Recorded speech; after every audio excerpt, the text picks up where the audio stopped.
सो CMAT का result जो है वो आ चुका है, और रिजल्ट आने के बाद बहुत सारी कंफ्यूजन, बहुत सारा क्वेश्चंस दिमाग में आ रहे हैं। क्या दिमाग में आ रहे हैं? जिन्होंने कॉलेजेस ले लिए हैं, अगर उनके परसेंटाइल अच्छे बने हैं तो उनको ये लग रहा है दैट क्या मैं इससे बेटर कॉलेजेस टारगेट कर सकता हूँ। जिन्होंने नहीं लिए हैं उनको भी कन्फ्यूजन है कि मैं कौन कौन से कॉलेजेस टारगेट कर सकता हूँ।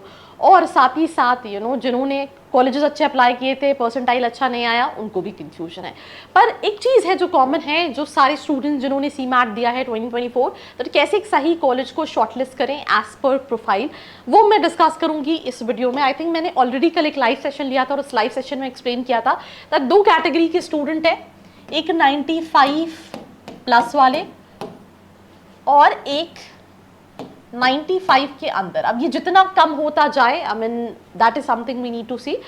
Talking about 95+, why I am saying कि इसमें कॉलेजेस कन्वर्ट होने के चांसेस ज़्यादा हैं, जो भी आप टॉप कॉलेजेस सीमैट के थ्रू सुनते हैं। अब क्यों मैं ऐसा कह रही हूँ, जैसे मैं एग्जाम्पल की बात करूँ, जो सबसे ज़्यादा टॉप कॉलेज है सीमैट के थ्रू दैट इज़ JBIMS। उसके बाद लोग सिमश्री रख लेते हैं, कुछ लोग कुंभा कैप के थ्रू रख लेते हैं, बिकॉज फीस कम है और रिटर्न इन इन्वेस्टमेंट अच्छा है।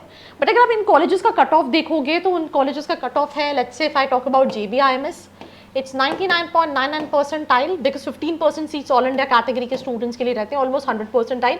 अब इसमें आप 98 ले सकते हो, 97 ले सकते हो, but in any case 99+ percentile. तो ये बच्चों को तो लेट्स से मिल गया जो कॉलेज वो चाह रहे थे। बट जो बच्चे बचे 98 वाले, 98 पॉइंट वाले जितने स्टूडेंट्स हैं, 97 वाले जितने स्टूडेंट हैं, 96+ वाले, 95+ वाले, वो सारे बच्चे अप्लाई करेंगे to all those colleges which includes Great Lakes, IFMR, NIBM, NIA Pune, right, and Welingkar वैसे कम पे भी कॉल आ जाता है, कन्वर्ट करने के ऊपर डिपेंड करता है। बट एक इंसाइट ये है कि ऑलमोस्ट कई सारे colleges have packed their admissions, their 95% seats, 96% seats are already filled, right. So होता क्या है कि ये जो परसेंटाइल वाले बच्चे हैं उनको ऑब्वियसली जिनका कैट सीमैट में 90 है उससे थोड़ा सा ज़्यादा प्रेफरेंस मिलता है। जैसे MBA में क्या होता है, PGDM में क्या होता है, इट्स ऑल अबाउट प्रोफाइल, तो इस पर भी मैटर करता है। बट अगर हम बात करें तो एक bare minimum cut off colleges का रहता है, राइट। जैसे मैंने एक NIBM के स्टूडेंट का इंटरव्यू लिया था एंड ही सेड दैट हम जो हमारे बैच में ज़्यादातर परसेंटाइल वाले स्टूडेंट्स हैं वो 96 हैं, राइट। तो उसी अकॉर्डिंगली तो ये सारे बच्चे वो सारे कॉलेजेस अगर आप नहीं अप्लाई किए हैं तो जहाँ एप्लीकेशंस ओपन है, कल मैंने वो भी वीडियो बनाया था, उसको चेकआउट करो, अप्लाई करो। एंड वो स्टूडेंट्स जिनके 95 से जितने कम हैं उनको 90 से 95 के अंदर वाले को टॉप भी अप्लाई कर सकता है वो, और कुछ बैकअप ऑप्शन भी लेके चल सकता है। 90 से कम वालों के चांसेस इन कॉलेजेस में बहुत ही ज़्यादा ना के बराबर है। अब आप कहोगे कि तो फिर कैसे शॉर्टलिस्ट करें? सिंपल सी चीज़ें, कई सारे पैरामीटर। जैसे आज ही मैं एक स्टूडेंट से बात कर रही थी, right, it's been months she is looking for colleges. उसने फरवरी में जो कॉलेज देखा था अब वो उस कॉलेज में दोबारा जाना चाह रही है। क्या होता है, आपने किसी कॉलेज को फाइनलाइज किया, शॉर्टलिस्ट किया, उसके बाद यू स्टार्ट रिसीविंग कॉल्स, अच्छा ये वाला कॉलेज तो अच्छा नहीं है, and student get confuse. Websites पे जो इन्फॉर्मेशन हैं वो काफ़ी ज़्यादा इन्फ्लेटेड होती हैं और उसकी वजह से हम अब कुछ चीज़ें क्या हैं जो आप देख सकते हो, दैट इज़ कई बच्चे देखते हैं, कई बच्चे नहीं देखते। जो ROI देखते हैं उनको थोड़ा सा ब्रांड वैल्यू से कॉम्प्रोमाइज़ करना पड़ता है, बिकॉज जितने भी जो थोड़े से ज़्यादा मार्केटिंग करते हैं कॉलेजेस, उनकी फीस कम है और इसके कंपैरेटिवली एवरेज पैकेज कम है। मीडियन पैकेज देखो कॉलेज का instead of average package. Don't look for highest package, right. Then उसके बाद आप चाहो तो आप लोकेशन भी देख सकते हो, राइट। प्लेसमेंट रिपोर्ट्स को एनालाइज करो, फैकल्टीज देखो, और एक्सपोजर क्या है।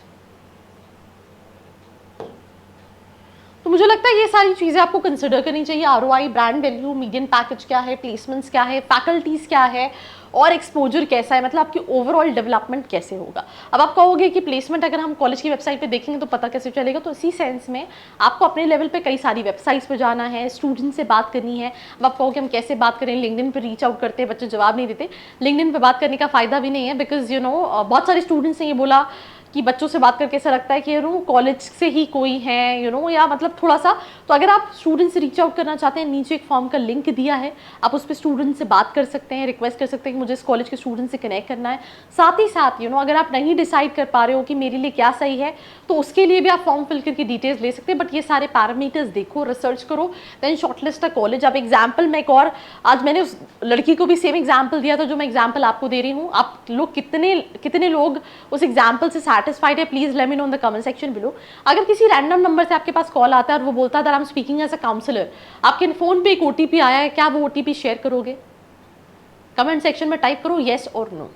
जवाब होगा नो, आप ओटीपी शेयर नहीं करोगे किसी भी रैंडम नंबर पे। बट अगर आपके पास एक रैंडम कॉल आता है, वो आपसे बोलता है I am speaking as a counsellor, right, nobody knows from where he or she got your number, और आप उससे को अपना ओटीपी शेयर कर देते हो। आप कहोगे मैं कैसे ओटीपी शेयर कर देता हूँ? भाई अगर आप उनके हिसाब से डिसीजन ले रहे हो, तो आप किसी भी कॉलेज में जा रहे हो, 10 लाख का इन्वेस्टमेंट कर रहे हो, तो आपने 10 लाख रुपए किसी रैंडम पर्सन जिसको आप नहीं जानते हैं उसके कहने पे इन्वेस्ट कर रहे हो। तो प्लीज़ बी वेरी स्पेसिफिक, ऐसे आप कभी भी कॉलेजेस शॉर्टलिस्ट नहीं कर पाओगे। एंड प्रॉपरली डिसाइड करो, इसमें स्पेशलाइजेशंस को रखो जो मैंने मिस आउट किया। कई बच्चे क्या हैं, फाइनेंस देख रहे हो तो फाइनेंस स्पेसिफिक टारगेट करो, मार्केटिंग देख रहे हो मार्केटिंग स्पेसिफिक टारगेट करो, एचआर देख रहे हो एचआर स्पेसिफिक टारगेट करो। बिकॉज कॉलेजेस की वेबसाइट पे प्लेसमेंट्स तो मेंशन होते हैं, बट वो बहुत ज़्यादा स्पेसिफिक नहीं होते कि ये मार्केटिंग के लिए है या फिनेंस के लिए है।